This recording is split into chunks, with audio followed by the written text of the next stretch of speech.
welcome to the video. My name's Kit Carson. Thank you so much for being here. It means the world to me. This is a place on the internet where you can come as you are, whether you're broken or having some small breakthroughs in your life. This is a place where there is no judgment and we are all on this journey together, both spiritually, mentally, and physically. So today's video, we're gonna get right into it. It's about how I overcame my childhood trauma. Now, real quick, back up. I'm not some therapist, I'm not licensed to do any of this. This is simply just my journey on how I went from broke, working 2 jobs, becoming self-aware, starting my own business, and now 6 years later, I've flipped over 250 houses. So most of this content is really gonna be talking about what got me there and the journey that I took to get there and the journey that I'm still on. It's not perfect, life isn't perfect, and I'm sure you can relate to that. So today, if you're like me, you probably found this video because you had some kind of childhood trauma. My dad was an alcoholic my whole life. He struggled with a cocaine addiction as well, but mostly alcoholism, and that's what ended up killing him a few years ago. He died of liver cancer, and it was a long struggle for all of us in the family. And if you've ever dealt with alcoholism in your life, whether it was you or a loved one, you know exactly what I'm saying. Every single day was chaos. We never really knew what version of dad we were going to get. And I had to become really good at analyzing his moods. Short story, I would know what version of my dad I was going to get based on how he opened the front door, walked across the kitchen to my room. Before he ever opened my door, the cadence at which he walked, the way he closed the door, how hard he closed it, how light he closed it, whether he closed it at all. The cadence of the footsteps, everything. I was able to analyze it before he ever opened my door, whether my dad had drank that day, whether he was going to drink that day, whether he was angry, or maybe he was frustrated, or if I had to be in a fight or flight response, what was I going to have to do before that door opened? It was terrifying, it was chaotic, it was hard to deal with and manage. My mom was dealing the same way. I had to kind of be like her protector a lot of the way. What it did though is it developed this superpower I didn't know that I had, to be able to feel people's emotions often before they even know what they're feeling. And it was all born out of this, I guess, chaos that we lived in, that I lived in. And so how to overcome this type of childhood trauma, kind of step by step. I'm gonna rewind you before I really got involved in flipping houses. When I first became a solo entrepreneur, which I'm sure, I don't know if any of you guys have started a business or you want to start a business or you're dreaming of starting one, right? When I first started it, you don't realize you even have childhood trauma, right? Like a lot of us don't even realize that we're about to struggle with something. And it's kind of funny that way. It wasn't until I filed the paperwork, I bought all the marketing for it, I spent a total of, well, it was all of our savings. Our savings at that point was around $20,000, and I maxed it out. And then I maxed out all our credit cards to do it. It was very stressful to do it. My wife was terrified.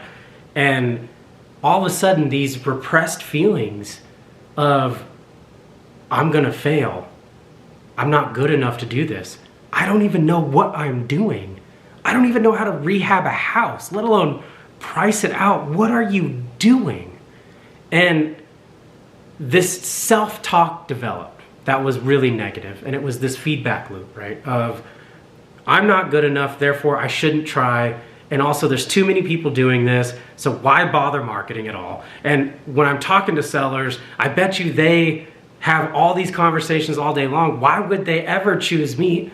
I am worthless. This was the talk that was coming up. But what you gotta recognize, most of dealing with trauma is acknowledging its existence and almost labeling it. And the way that I was able to even become self-aware of this type of talk and of this trauma was through meditations. I can't stress enough, meditating is one of the most important things that you can do on this spiritual journey, on this healing journey that you're about to go on, or maybe you're on right now, is that type of meditating. And whether you're a Christian and you pray, I believe prayer is a form of meditation. So whether you believe in something like God and Christianity, or maybe you are just simply meditating so that you can find some inner peace or inner wisdom of your own. Whatever it is, you can do it, right? And through meditations, honestly, with my therapist, we structured them in a way that I really looked back objectively on a lot of things that were going on in my life, a lot of these repressed emotions and feelings that were bubbling up to the top. A great story that I love to tell about this, okay? And it was kind of the moment I became self-aware, and some of you might relate to this. My wife and I, we obviously split chores, right? A lot of people do. Dishes, laundry, cleaning, those types of chores. My wife had told me one day, hey, babe, can you do the dishes? And I remember snap reacting aggressively, anger, just fight or flight just had kicked in. My brain was like running at 50 miles an hour all of a sudden, from 0 to 50, just boom. And I snapped at her and said something like, I'm too busy to do the dishes. How dare you ask me to do the dishes? I don't have time to do this. I have started this business and I need to be focused on this 24/7 so it doesn't fail, so I don't fail. Was that the appropriate response? No, it wasn't. In the moment when I first started this journey, I thought I was righteous with that anger. I felt righteous. Like, how dare her tell me to do the dishes? Through that meditation, my therapist was saying, go back to that time when she first asked you to do the dishes objectively. And it's almost like an out-of-body experience. When you get really deep in meditation, it's almost like you're there in the room, third party, like this astro thing in the room. And I was able to view myself reacting to her question of can you do the dishes? All I can think to myself was, that response was so inappropriate. She is the only thing that matters. I do the business to finance our life, right? To show her how much I care about our family, to be an asset, not a liability to my family. And yet I couldn't take 5 minutes to do something that would have made her incredibly happy in that moment. What was more important? Was it my emotion or my business, or doing something quickly to make her feel happy? When you put it in a perspective like that, and you have the awareness of, all of a sudden, you recognize that reaction was inappropriate. The key thing of the awareness is, once you become aware of those moments that you have an inappropriate reaction to something, it becomes a choice to have those reactions or not have those reactions. Next time she said, hey babe, can you do the dishes? I felt everything come back up. And it doesn't happen overnight. I'm not sitting here saying like all of a sudden you're just never angry. Like, no, I struggle with anger still to this day. I'm not perfect at all.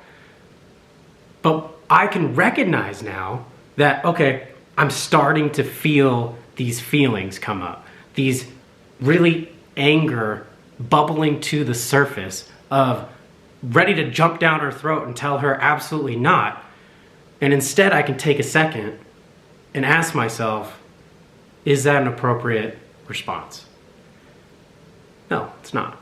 Once you whittle it down to a choice, because I believe that once you are self-aware, everything's a choice. Everything's a choice. How you feel is a choice around whatever the circumstances that you find yourself in, that you find those repressed feelings are coming up, those aggressions coming up, and the I'm not good enough feelings, I'm a failure feelings, all those things coming up. It becomes a choice of how you react. Because that's all we can control, really deep down. We can't control everything else. I can't control her, I can't control others, I can't control sellers selling their homes to me, I can't control people out in public, out in the world. But I can control how I view myself, how I talk to myself, and how I react to situations. Prior to recognizing that, I would just react out of emotions. There was no thought around it. It was just a snap reaction of how I was feeling. I think if we want to be successful in our personal life and our spiritual journey, it starts from having an awareness of our reactions to things and formulating a plan to be able to overcome those reactions so that we can actually heal, so we can get to the root cause of the healing. Because for me, My root cause was my dad telling me growing up that I'm always going to fail if I'm not working 24/7. That I'm lazy for sitting on the couch at 5 in the morning when I should be out working. Who's working at 5 a.m.? What are you doing? Maybe you're at the gym, but no, he meant working. Like, you see, these things were bubbling to the top that I didn't know were even there. Once I recognized that my reactions were correlated to the stressors I had as a child, and I labeled it, it became easier to manage those emotional responses. So what happened? What happened was I simply did the dishes with a smile on my face. And I said, babe, absolutely. I have time. I'll do it for you right now. Or say you really don't have time. Babe, I'll get to that in a couple hours. I'm so sorry. I got to go run some errands and whatnot, but I will do it. I promise you I love you. Because at the end of the day, that's what matters. The communication is what matters. If you want a strong relationship with your partner, it just being able to communicate effectively those feelings that you're having, those very strong, very real feelings that you're having, is more important often than the actions that they're either asking you to do or maybe that you're supplementing within the household, right? So much of our relationship has grown from that communication, and I invite you all to do that. We can all become self-aware on this healing journey. It requires some hard and tough conversations with ourselves. It requires a lot of meditating on maybe the root causes of our trauma, of our responses to certain actions that happen externally. So here's step by step exactly how I did it. Number one, after those, or hopefully before those violent kind of outbursts, you sit down in a quiet place, preferably on the ground, so that you're grounded to the earth. It's so important to be grounded, to feel the energy and the vibration of the actual earth. So important. And I know that's kind of hippie. If you've known me for a while, you're like, Kit, what are you saying? It's kind of like a hippie thing to say, but I promise you guys, it's so true. Sit on the ground. When you're sitting there and you're feeling the vibration of the earth vibrating with you, and you match its cadence with your breath, nice and slow, and then go inward and start remembering those conversations and asking yourself, was that an appropriate response that I had with my partner or with my business associate or with my mom or my dad, whatever, whoever? Was that an appropriate response? A lot of the times, especially if you're here watching this video, probably wasn't. Labeling it as those emotional responses is how you can then identify it in real time in your life. When we become really stressed, for me, when my business was starting and I was struggling with managing the marketing dollars every month and managing income as well as the sales and all of it, right? There was months where I didn't have money coming in, but I had money going out. It was very stressful. The negative self-talk that was coming up that I then identified as, hey, that's not even your voice. That's your dad's voice. It's not you. I labeled it. So then when it came up, push it to the side, that's not even me. Let's go on. Let's focus on the task that we have to make. Let's become better than we were yesterday, and we just put one foot in front of the other. And that's how you do it step by step, is you start meditating, you label it, you identify it, so then in real time, you can acknowledge it, honor it if you have to, and then move on and have an appropriate response to whatever it is that's come up. So thank you so much for being here, guys. I hope if you got any value from this, please be sure to like, subscribe if you're brand new. It'd mean the world to me and my family. Thank you so much. Be well.